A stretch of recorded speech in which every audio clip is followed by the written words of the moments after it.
Hello and welcome to Springboard, your virtual university. My name is Albert Ocran, welcoming you on behalf of Team Springboard led by Comfort. This is your most inspirational show and the point where the greatest minds in the world converge. Springboard is brought to you by the Springboard Ratio Foundation and proudly sponsored by MTN Pulse, UMB Bank, the Enterprise Group, with support from our media gurus, the Multimedia Group, and the Graphic Communications Group. Today, I have a very fine young man I really admire on the set with me and in the studios with me. The first time I saw him, I was a judge for MTN Heroes of Change, and he sang at the final. I said, this guy has a unique talent. He would go on to win 7 nominations at the Ghana Music Awards in 2019, a couple of years later, and then in the very next year, win the Artist of the Year and High Life Artist of the Year. By now, you know who I'm talking about, the one and only Kuami Eugene. Kuami, good to see you. Good to see you, Rev. I like your name, Kuami Eugene. Yeah. The first night I saw you at the National Theatre or Conference Center, I said, this guy has a very unique talent, and I'm happy for you that you've come so far. I know you are quite young, but did you think that you would go into music in this big way when you were growing up? I knew I was going to do music definitely because, I had a gift for it, and if I sing, people were like, whoa, you have something. But, I was a young boy who was being nurtured in Fadama, and it's not easy in Fadama. So my whole plan was how to get my craft to be heard, even if I'm from Fadama. That was my whole mission. Tell me about growing up in Fadama. Was it rough? It was super rough. It was. I like that, super rough. It was super rough. It's Fadama. There's gambling. There is. There is hardness. There is hardship. There is rowdiness. Anything. Just it is Fadama. That is. It's. I think it's one of our most hoodie neighborhood in the country, and that is where I come from. So growing up in Fadama was a bit rough, but then again, I was raised by a strong mom, and my mom, to be precise, she was very strong, and my dad was strong as well. But my dad is the let me mind my business kind of a person. But my mom's thing is, your business is my business, your well-being is my well-being. So very engaging. Yes, if you're going wrong, I'm going wrong with you, and I make sure I bring you back on point. Right. So being raised by a difficult and a strong mom from Fadama is actually what helped me to emerge from there. What in your opinion was the biggest deposit of thought that your mother made in you? What was her philosophy? Of thought. I think it is about first, God first, man will follow. And the second one was make everything work. That is if it can work. Make everything work if it can work. If it can work. Help me to understand that and how it has influenced you. So she used to go by, make it work if it can work. Because I think her house today where she's living in, she started investing in the house with 15 Ghana cedis. Just 15 cedis. And today she owns a house. Even though, God being so good, I blew up quite early to help her to complete it. But she started with 15 Ghana cedis, which was a motivation within. It inspired me. Like, okay, if she can start a whole house with 15 cedis, that means if I start something and I believe it is possible to be able to be done, I can do it. That is her policy.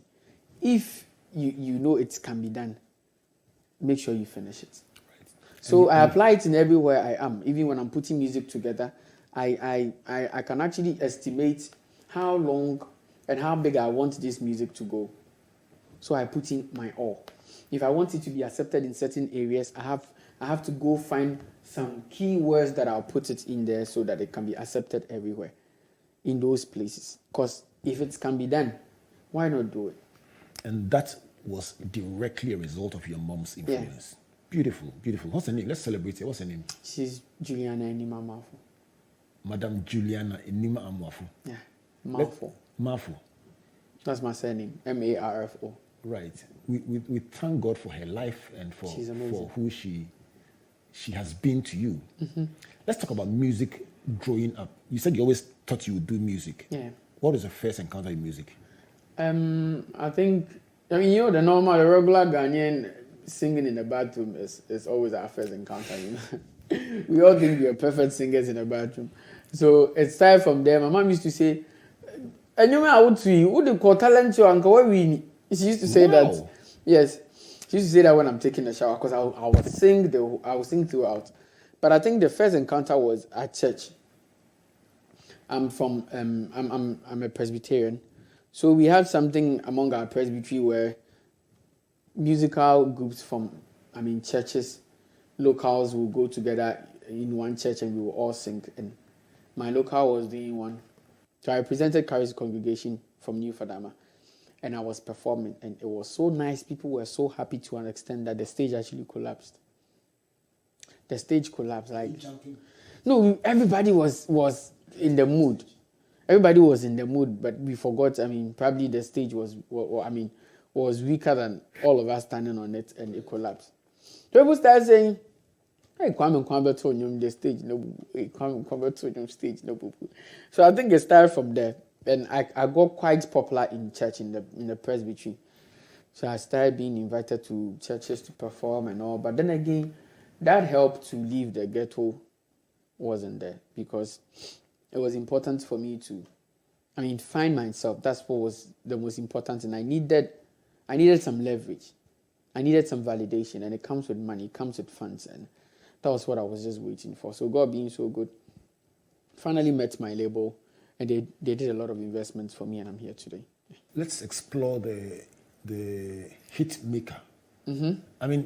It's designed for people like you. You have the talent, nobody knows you, you are hiding somewhere, and they say, listen, even if you don't have a label, if you have nothing, just come out there and then just do it. I thought it was I still think it's one of the beautiful things that MTN has done. It's beautiful. Help me to find out, how did you hear about it, and what was the experience like competing on that platform? I think I first saw the MTN Hitmaker on TV, and that was 2 years ago, even before I joined MTN Hitmaker. We saw it on TV, and I was like, yo, this is a nice competition. I think then I was 17, 18, yes, and I think I was so young for the show, because I saw people on that very moment were quite older, and Ghana, when you are so little, people don't take you serious. So I had to wait 2 more years to prepare myself very well for the Hitmaker, and I waited that 2 more years.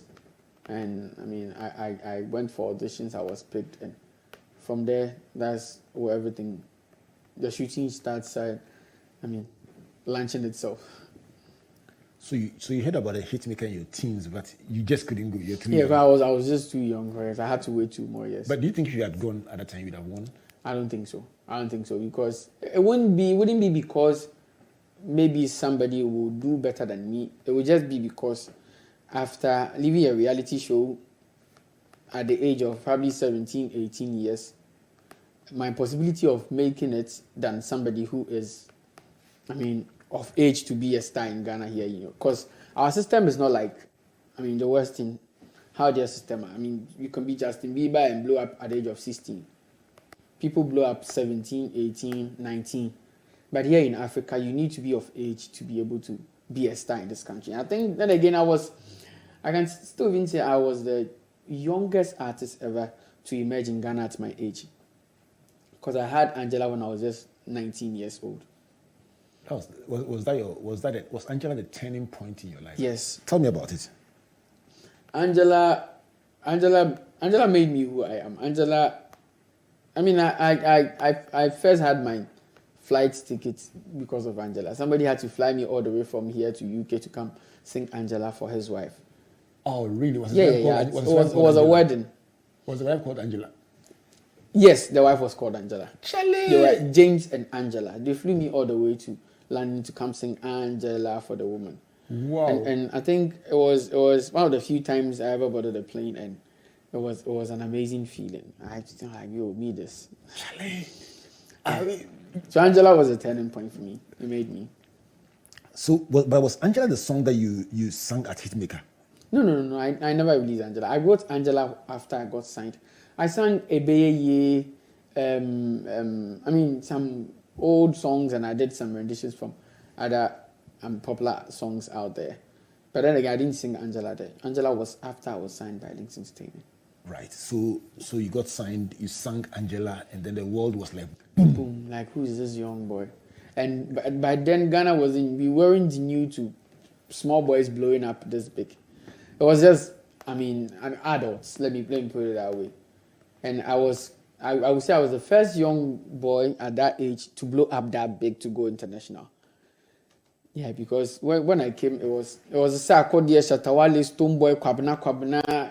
I'm just curious about what inspires your creativity. Some people write songs, wake up in the middle of the night with a line or a verse. Do you play instruments? Almost all. Almost all the instruments. Tell us about it.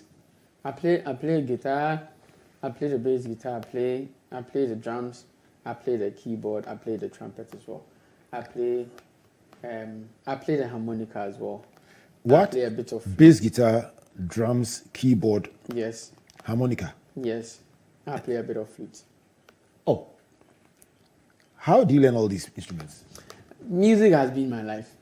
I think that is the secret. Music has just been my life. I've been all about music all my life. It's always music for me.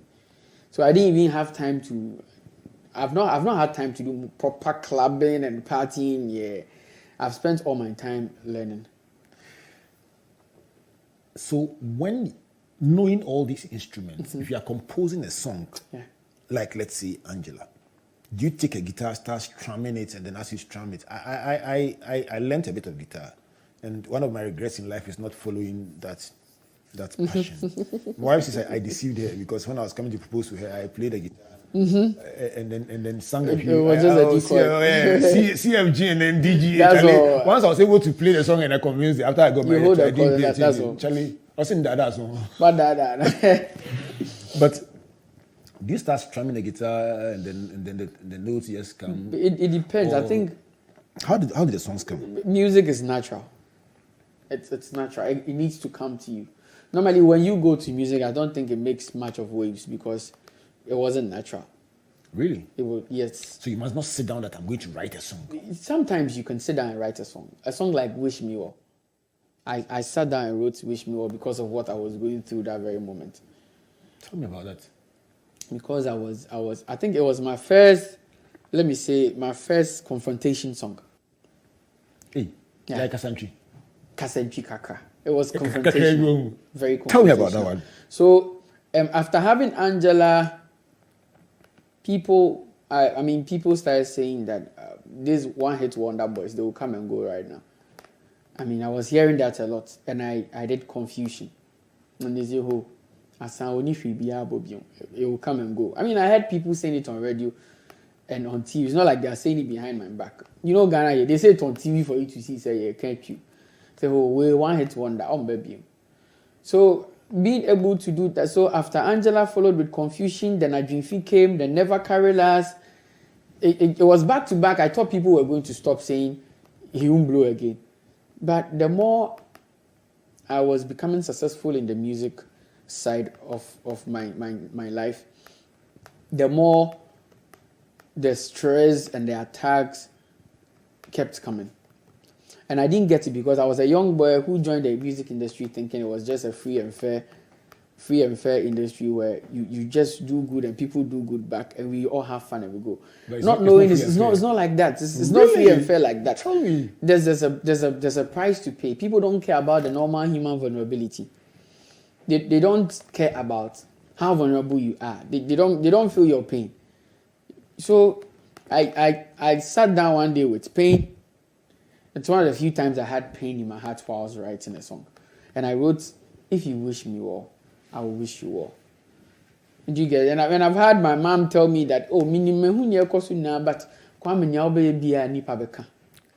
and I had to go put it in a song. And she said, "Yeah, baby, I need to." So I had to put it in a song. Baby, I need to God be my provider. And once I mean you'll be abonned. If you wish me well, I'll definitely wish you well. But if you don't wish me well, I'll stay in my corner. So out of your pain, you wrote the That's song Wish Me Well. And so some song comes and your mom calls you to say, "Charlie, hold fast," and then you add those words to the song. Yeah. Charlie, when you made money from that song, you didn't get you something to your mom. No, she's okay, man. She's okay. Everything I have is hers. If you just joined us, this is Springboard, your virtual university. I'm hanging out with the one and only Kuami Eugene, telling me about how the MTN Hitmaker provided a platform. First of all, how beginning to sing in the ghetto, and then how MTN Hitmaker was the turning point that brought him to the limelight. And then, of course, after having been signed on by his label, the song Angela he calls the turning point that changed everything. He says Angela made him board the plane to go to London to go and sing for James and Angela at their wedding. Charlie, if your name is Angela, you know what to do when you have a wedding. First, I'm doing something for Georgina Benedicta. You know, so that the name will go in different directions, and then the opportunities will come.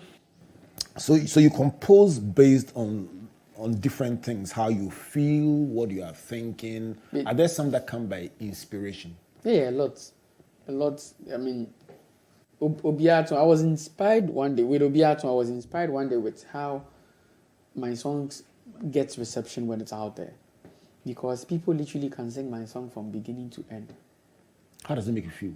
It makes me feel good. It makes me feel inspired.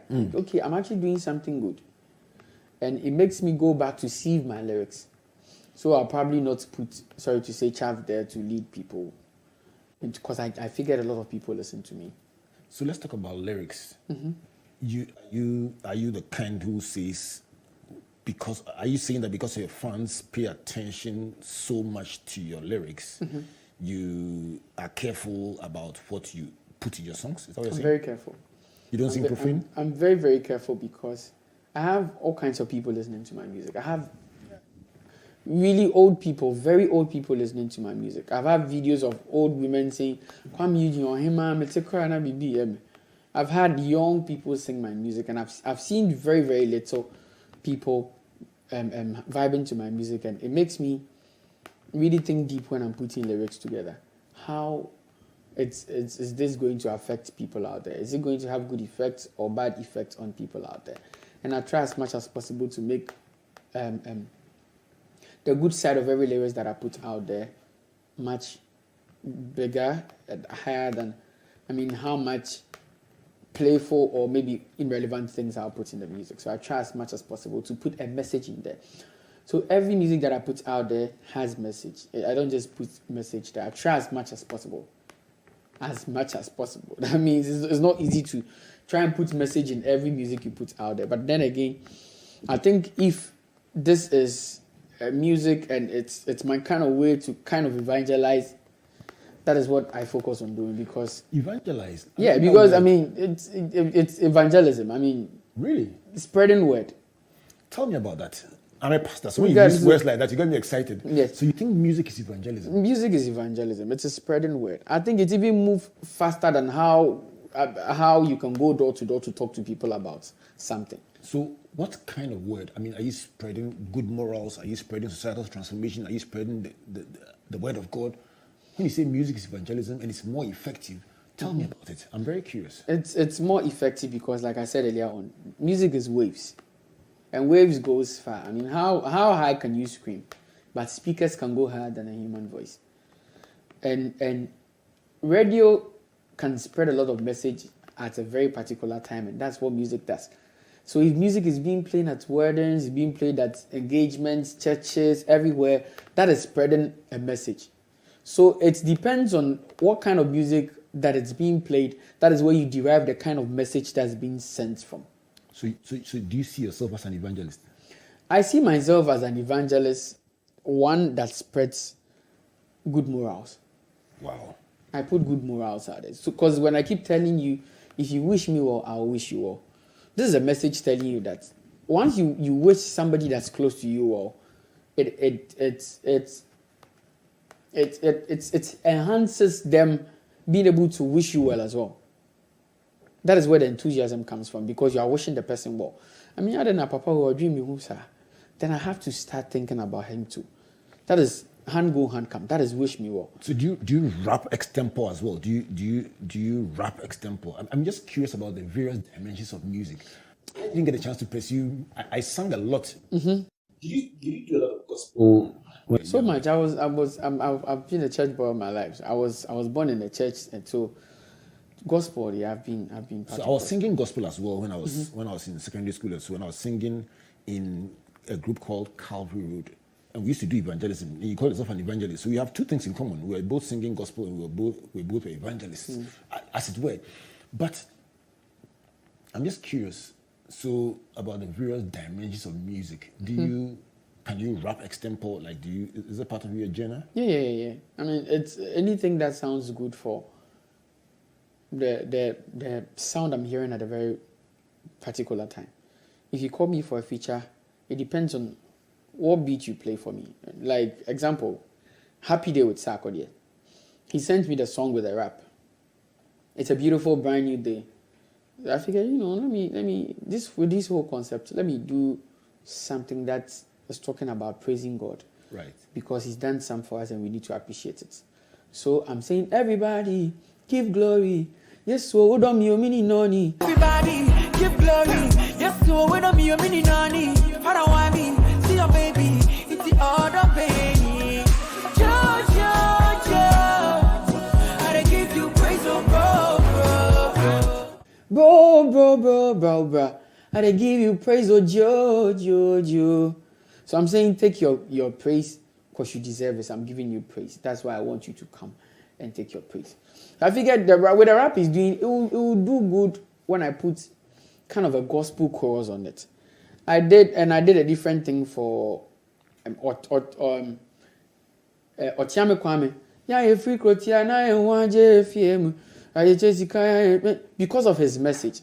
So if the message calls for me putting some raps in there, I think I'll do, since I have the talent to do it, because the pace at which a rapper can express himself is actually always enough than a singer. Because, I mean, when you go to a musical school, they teach you with music, singing and rap goes with loops. But what comes with singing is, if you sing every 4 bar, you can even spend singing 4 bar with just 4 messages, because 1 bar explains 1 message. When I come back from this break, I'm going to find out about education. I'm going to find out about the technical aspects of music, and then find out about the part that people, if they knew, they wouldn't even say they want to be singers. I'm just enjoying Kuami Eugene. There's something about him that is very compelling, and I could do this all day long. And he's telling us about growing up in a tough ghetto in Fadama and singing in the Presbyterian church, and the day he sang and the stage collapsed. This is too good. I'm telling you. We'll go for a break. In a world where you can be anything, who will you become? When you can go anywhere and never be alone, how far will you go? When your voice can reach every ear in the world, who will you inspire? When your money can travel faster and further, who will it reach? When you can tell a story in every language, which one will you tell? When you don't need permission to turn your dreams into reality, you go for it. Whatever it is, wherever it is, go. And when you think you've reached your limit, we'll keep you going. Let's go.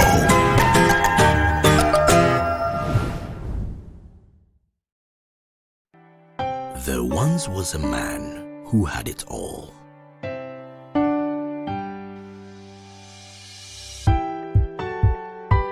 He had skill, he had charisma.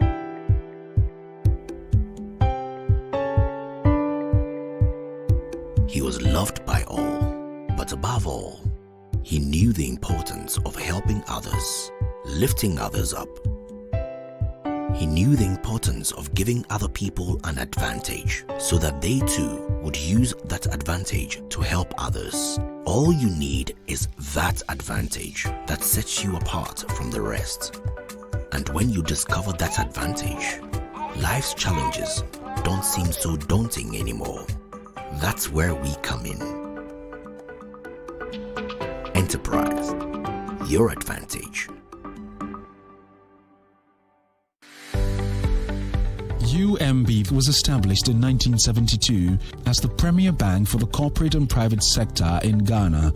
From our very beginning, as the only Ghanaian bank serving all categories of businesses, we set a standard for excellence and innovation over the past 45 years. We've built a financially healthy and strong bank, demonstrated our commitment to our customers and to growing businesses, and exhibited originality and innovation at every turn. At UMB, our focus is built around people, service, products and technology. These are the key to our present success and our future triumphs. At UMB, we're poised to make a difference not only with our customers, but also in the banking industry. We invite you to share in our future. Our future starts now with you.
Welcome back to Springboard, your virtual university, brought to you by the Springboard Ratio Foundation in partnership with the Multimedia Group and proudly sponsored by MTN Pulse, UMB Bank, the enterprise group, with support from the Graphic Communications Group. On Tuesday in the Graphic, just find in the graphic business a transcription of this entire interview and find out about the life and times of my guest for tonight, the fascinating Kuami Eugene. I saw this young man and I said, this young man has talent and he has proved me far more than right.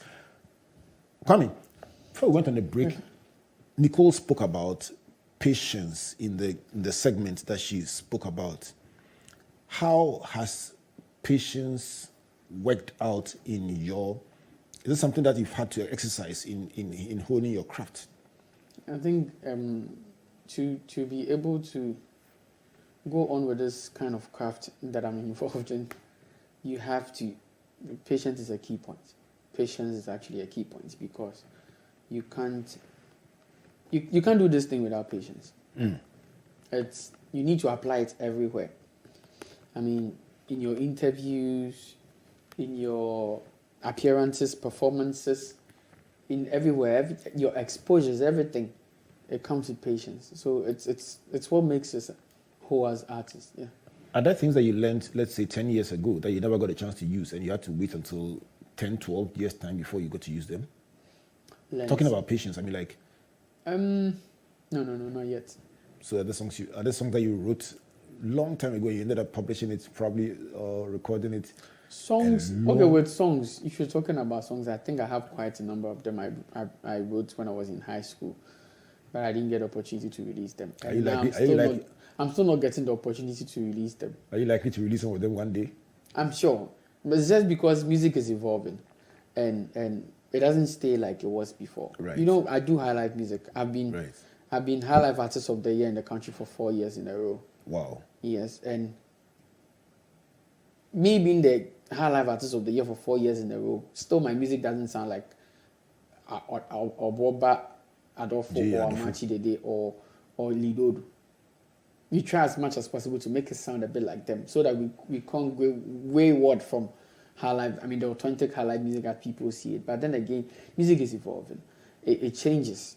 So with time, you have no option than to do what is trending. Else, you'd have to go play your music too. Those of that age to listen to it. And now, with streaming numbers, we have to do what the young people want. That's how we can get food. So before we came on air, you were playing one of these traditional old-time gospel songs they play at funerals and events and so on. And you were singing it very, very fluently and saying it was a favorite. I was trying to remember what song it was. What was one of those? Rev Albert Ocran, I think it was Ajinkwa Wadanaze Michemunu Wanimana Tiapuimenyedi. Yeah. So that's old school. Super old school. It's very old school. Very, very music. old school. You still listen to them? A lot. A lot. I actually listen to them all the time. I listen to them more than the music that are being recorded these days. What do you listen to them for inspiration, just for taking yourself away from the kind of music that is being played today? I don't want to go away from the kind of music that is being played today. But the thing is, they have a different way of presenting their message that I think it's so brilliant. They just have a different way of presenting their message. They go into details about what they're talking about. Right. So their music is like a prayer. A story. I don't see it like a story. I see it as a prayer. Right. Because I remember when we used to be in Fadama, my mom wakes up every dawn and pray. And she will pray, she won't sing those songs. But when she's cooking out there, you can tell with regards to the kind of prayer points, I mean, she was talking to God about, it leads to that kind of song she's singing when she's probably washing or cooking in the morning. Because I was there when she was praying, and she go like, I don't be a quite be my Kuami, mommy.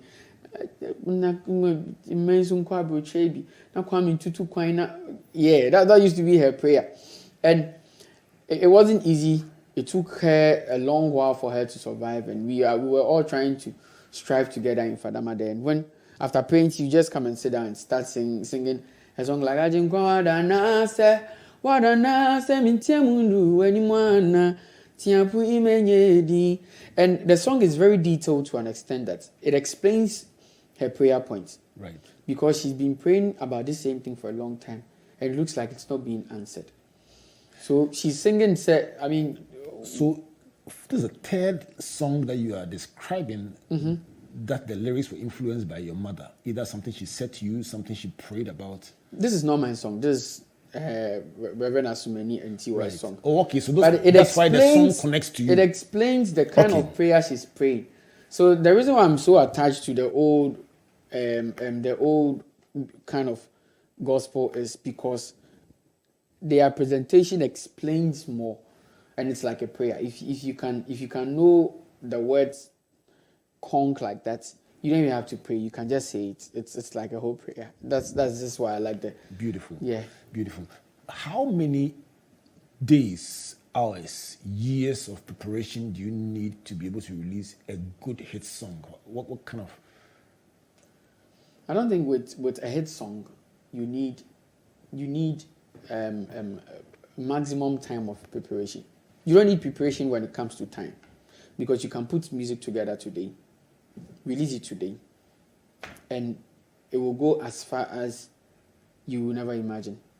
But you need preparation on how to release it, where to release it, the funds to release it. So it's not how long you have to put the song together. Okay. You can put a song together today and release it today. We've had songs where we didn't prepare for it. Like, I have one big song. It's one of my biggest songs in the UK, Akushika. I recorded the song in the studio, and I was just there, so we just put it on the album. Before we realized it was the biggest song in the African fraternity in the UK. So like Akushika, like I was saying, defines the fact that it's not about how long you prepare the song. It's about how well you prepare how to release the song. The venue, the location. The location, where to release it, the funds for it. I find that sometimes a person can release a song. One of the big arguments I used to have with my friend, the late Danny Netty. Danny Netty? Yes. I used to have a lot of debates with him about music. We traveled to Nigeria, to Gambia on the Springboard show, and he composed a theme song for Springboard.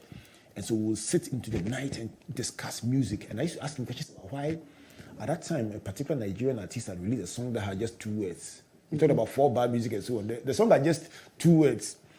And it became a hit All across the over the continent. place, yeah. And I was wondering why songs that had all the complexity and the lyrics and the bridge and the descants and everything were not making it. And this person with just one chorus was just making it. And I was wondering, is that our style of music appreciation? It's like what I said earlier on. Music is evolving, and what is happening is people have less time these days. Okay. They have less time to sieve whatever plenty lyrics you are putting together. So people want to do things the quick way these days. So you need to try as much as possible to summarize everything you have. So if now music used to be 5 minutes, 6 minutes. Now music is 2 minutes. Right. Music lasts for just 2 minutes. It used to be 6 minutes, 5 minutes, 7 minutes. I mean, sometimes actually they have 15 minutes, yeah. 10 minutes. But now music is 2 minutes. As far as you can go is 3 minutes. So how do you hold the audience spellbound in 3 minutes? What's the secret? Yes, so you summarize everything like I said earlier on. You have to summarize the message you want to tell them, put it together, make it very snappy. Because now people don't have time. And we are having a lot of musicians every single day. People are changing their mind because they think they have the talent and the ability to sing all the time. And people want to do music all the time now. So we are getting more musicians like before. And now, having a medium to do music is not difficult. I mean, now I can produce my music on my tablet. First, when I used to be in Fadama, I had to gather money, go buy speaker, go buy amp, and go buy microphone and all. But now, you can just have your microphone, sound card in your bag, and you can have all the softwares on a tablet like this. And you can do everything. You can produce your music. And I remember I wrote my Rockstar album on a tour to UK. So when Going back and when forth. I say Rockstar, is it what? Africa #1. Beautiful. We didn't come here to play. Chale. And you were going on a tour to UK, and then what happened? Yes, I was on a tour to UK and I was writing my whole album in a plane. Because now I can produce on my laptop. My MacBook will do everything for me. When I get to the hotel, I have my sound card and my microphone in the bag. I just mount it like that, have my Beats by Dre, put it on. I can record, get everything done, and I can send it to somebody in Ghana to mix it. So now, the availability to music is so frequent in our current society. There's a recording studio in every 2 blocks, every corner, every area. I mean, yeah, so now people are doing music and we don't have time to listen to one person for 6 minutes. That is what's happening. If music is so accessible, if the tablets have made it so easy, why are so many budding musicians trying to break through and struggling? Still underground. Yes, help us to understand.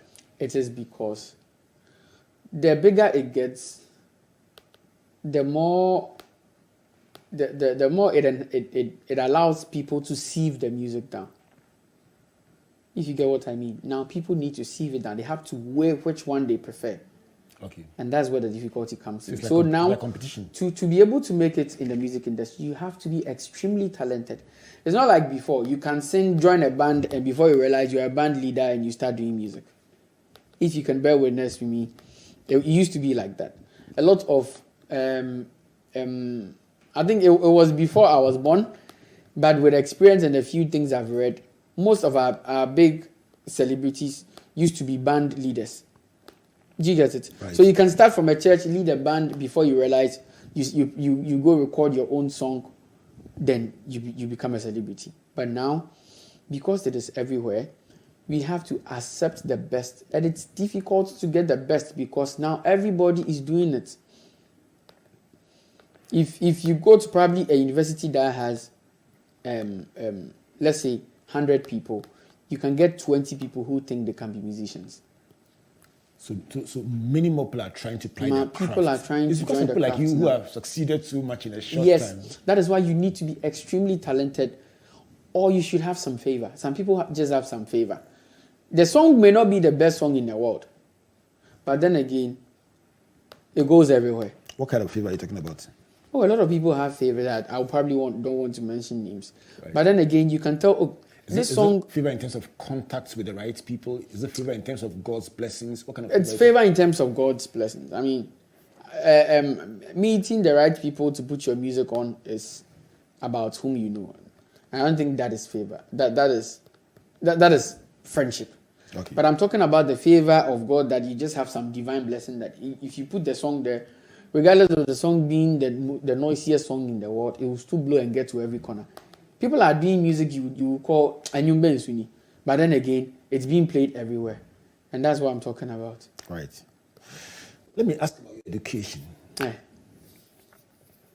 You grew up in Fadama. Yes. Were you schooling? I was schooling. I was in Salvation Army Senior High School. Then I moved there to Accra to come complete senior high school. And from there, I had to go study music at DAM. And from studying music, I did my diploma in studying music, which I want to do my master's soon. What was the direction of your formal education at first before you studied music? It was. I mean, how every regular Ghanaian boy will go to the nursery, from nursery to GSS, GSS to SHS, SHS to tertiary. Yeah, my mom loved education, so I mean, we were 4 siblings. Everybody, my mom made sure will proper have good education. Yeah. God bless your mom. You've mentioned it quite a few times, and I think Shout out to my dad too. Yeah, my dad has been very helpful to the whole family. But then again, on my side, people keep saying, why do I always mention my mom's name? I don't mention my dad's name. Because you should hear my sister speak as well. Always speaking about my dad. Yeah. So you're balancing it. Yeah, I think we came from that kind of a family. My dad had more of his focus on my sister and my other brothers. And my mom had her focus on me. Right. That is why I have more stories with my mom more than my dad. It's not like my dad didn't take care of me. Including praying to give you the lyrics. I just had a lot of memories with my mom more. Kuami, you mentioned Ochami Kuami. He's a big friend of this Springboard Foundation. He comes here quite a bit. Come again, please. He's like a godfather to you? Yeah. Right. I mean, I learned a lot of things from him. Right. Have you done a collaboration together? Yeah, cool. Yeah, cool. Okay. Yeah. That's a recent one. Yeah, the recent one. Right. Before that, we have another song, "It No Be My Matter," but it was on his album, so it wasn't as big as Yeko. Yeko's too big. Yeah, that's nice. Let's talk about your life after winning the Artist of the Year in 2020. How did it change your life? It changed quite a lot of things. Like I said earlier on, and people don't forgive you for normal human vulnerabilities anymore, and they think you're special. So people try to put things in a more insidious way, because Artist of the Year, and this is all Kasa say, and this is all you say, and this is all Tana say, and it makes it quite difficult for I mean, because you can't make everybody happy. This is what we find ourselves. We are doing a craft where we can't make everybody happy. So we try as much as possible to make those who are ready to be happy. That's it. And we just move on. So the Artist of the Year, it comes with a lot of backlash, and it comes with a lot of pressure. And people actually cross fingers waiting to see if you could make it again. Let me find out from you. I mean, when you were small, you wanted to be big. Mm-hmm. Now that you're big, you're realizing that being big is not as nice as it looks from. It's normal, man. But I'm sure between being small and being big, you still take the big. Of course. I mean, I was saying some time ago that if there's another word, if there's reincarnation, I want to go back and come as Kuami Eugene. Wow. Again. Why? Yes. Because I think I have something only few people in the world has, and it makes me special. It makes me special, and the favor of anything I touch turns into gold. It's something I want to have again. But that's a very powerful statement. Yeah. You are contented, aren't you? I'm super happy. I'm excited. I bless God all the time for making me me. I was saying my biggest fear is waking up one day and I won't be me again. I wake up and when I go out, people don't refer to me as rock star. I'm like, How did the name Rockstar come up? Me coming from the rocks and being a star. Because life wasn't easy. Yeah. Yeah. Because my mom says this all the time. Life wasn't easy. because I'm for the rocks, and finally I'm here today. So coming from the rocks and being a star, I merged the two, and I think I got rock star. So it's not the rock star with guitar and making. It sounds like that. Doing actually. rock music. Okay. But my rock star, that's the definition for my rock star. And then when I say rock star, then you say what? African number one. African You number one. didn't come You here didn't to come here play. to joke. No. Hey, Charlie, I like that. All right, so let me just tell you my 10 lessons I've picked from this beautiful conversation, and then when I come back to you, I'm going to ask you to speak to those who are from the rocks, but who are not yet stars. Oh. Just tell them something, Charlie. Just hearing from you, 1 minute, it will change their life. These are my 10 lessons from Kuami Eugene. Number one, he says he grew up in a rough neighborhood and started singing in church. And his inaugural performance broke the stage, but that became also the leverage and the platform to step out of the ghetto and begin to explore his career. Lesson number two, role model. His mother is his biggest icon, biggest role model, and he says she's the greatest influence in his life, his faith, his character, his philosophy, and even the lyrics of his songs. Even praying for him and encouraging him provided lyrics for some of his songs. Number three is about the MTN hitmaker. He says he heard about the hitmaker in his teens, but had to wait a couple of years to participate or compete, and he thanks God that he did, because that made him more mature and more ready to sail on from there to become who he was or who he is. Fourth one is Angela. He says, Angela made me. That was a turning point, and his first travel to the UK was to perform Angela at the wedding of James and Angela. The fifth one is about composition. He says, music comes naturally, and he plays different instruments, but he composes differently for different situations. For instance, the way Angela came was different from the way Confusion came. And when Angela came, they said, this is a one-off. Then he did Confusion, hoping that they would stop, and they still said it after a number of tracks until he realized that they were not changing their minds, and he composed a song, If You Wish Me Well, to tell them, listen, Charlie, leave me alone to perform my craft. And then on lyrics, he says, he has all kinds of people listening to his lyrics, and therefore he feels a sense of responsibility to communicate a good message. And so every song has at least a message in it. Even if there's a place of fun and everything, there still is some message hidden somewhere.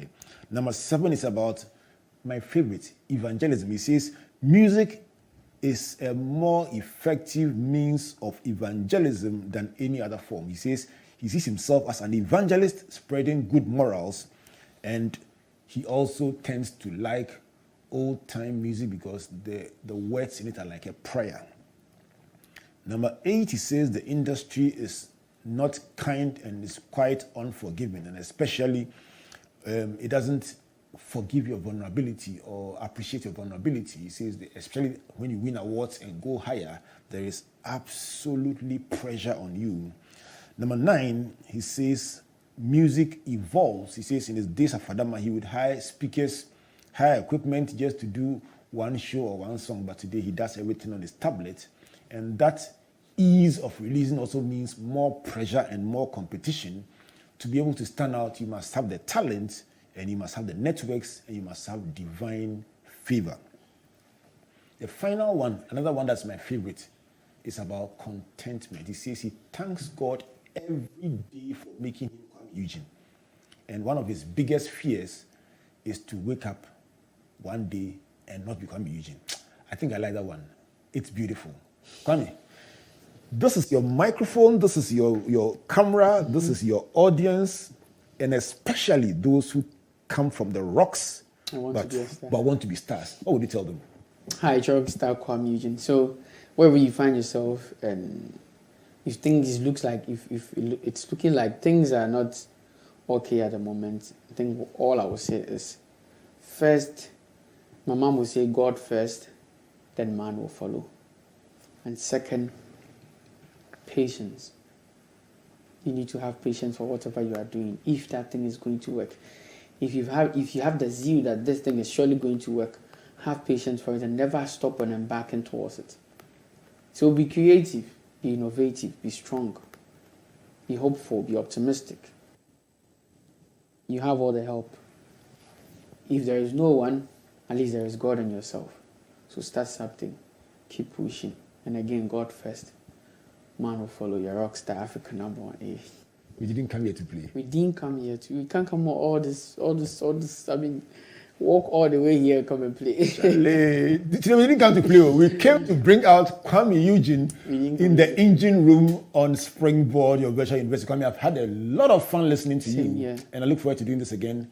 When you win your next award, let's have another conversation. I know, I'll bring the awards. Tell him, bring it. You should have told me this earlier on. I've brought everything. Don't worry, I'll show them on the screen for the benefit of your viewers so and listeners. But a big thank you to you for coming and to all your fans for cheering you on, and a special prayer for your mom, for your dad, for your family, for giving us Kuami Eugene. And one thing is certain.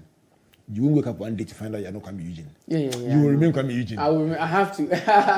On behalf of MTN Pulse, the Enterprise Group, UMB Bank, the Multimedia Group, and the Graphic Communications Group, my name is Albert Ocran from inside the engine room saying, God bless you, and God bless you. We are out. Yo, baby, I need Babeka, but God be my provider. He be my protector. So what I go higher. Oh yeah, me nyawo biampo boni. I don't do them anything. People say me another day. If you wish me well, I wish you well. We know we are for money. I don't do them anything. People say me another day. If you wish me well, I wish you well. Eva, I still dey fight for the paper. Of me now, no be later. No be later. Eva, I still dey fight for the paper. Of me now, no be later. Yeah. Nana nyami kebi mama, kebi mama, kebi mama, kebi mama, kebi mama, kebi mama. Nana nyami be kebi mama, kebi mama. Nana nyami kebi mama, kebi mama, kebi mama, kebi mama, kebi mama, kebi mama. Nana nyami be kebi mama. Yeah. Me nyawo biampo body.